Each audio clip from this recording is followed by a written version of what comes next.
अब अलल पंख, अलल ध्यान दचा के, एक अलल पक्षी होता है उसको अनल भी बोलते हैं। अनल, अनल माने वायु, यानी वो आकाश वायु में ही रहता है, ऊपर नीचे नहीं आता।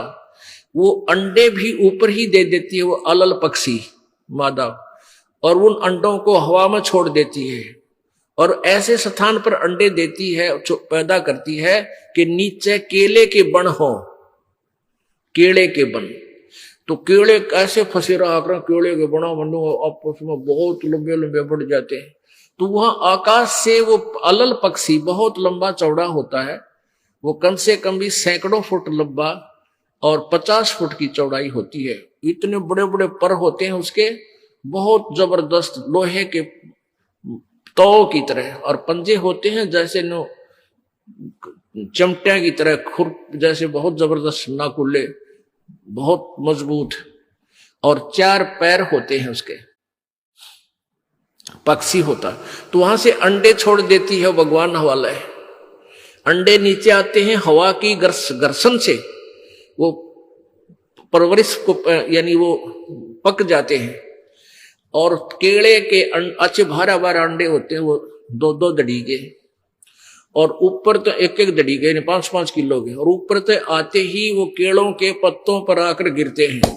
उन केलों को तोड़ते हुए सपीटते नीचे आते हैं।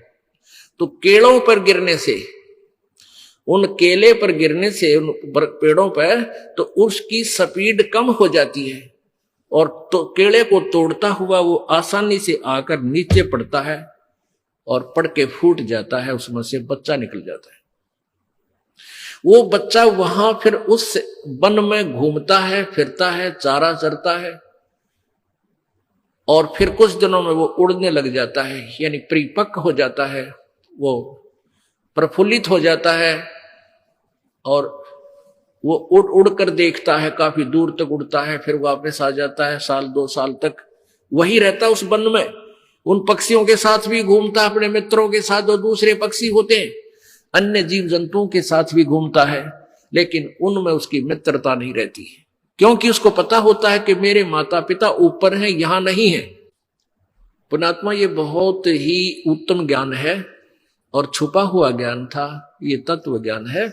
इसको समझाने के लिए बहुत से उदाहरण आपके समक्ष पेश करने पड़ते हैं, ताकि आत्मा अपने परमात्मा की तरफ आकर्षित हो जाए।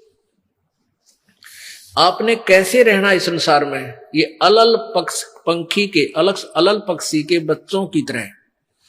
अब वो यहां आए, यहां आसपास उस वन में पक्षी पशुओं के साथ रह रहे हैं, लेकिन उन एक पल भी वहां जाने को नहीं भूलते कि एक बार हम उड़न जोगे हो जावा, उसी दिन भाग जावांगे यहां से, हम जवान हो जावे तो उसी समय चल पड़ेंगे।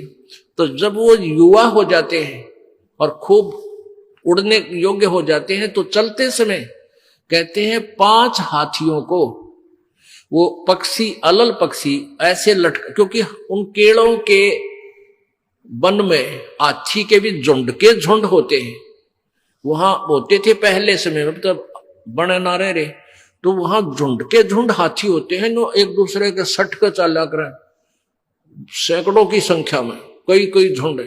तो वो अलल पक्षी उनके ऊपर झपट्टा मारता है, और उसके इतने तेज वो होते हैं 1.5 फुट के पंजे, और उनको ऐसे फंसा लेता है चारों हाथियों को, 4 हाथियों में, और 5वें ने नोक मुंह के साथ।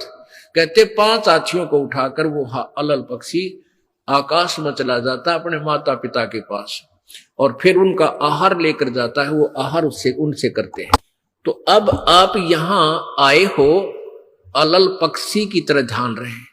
एक पल भी वो पक्षी का बच्चा अपने माता पिता को नहीं भूलता कि मैं यहाँ का नहीं हूं, मेरे तो ऊपर है माता पिता, और जब मैं यहां से जब जाने जोगा हो जाऊंगा 1 मिनट में चल पड़ूंगा।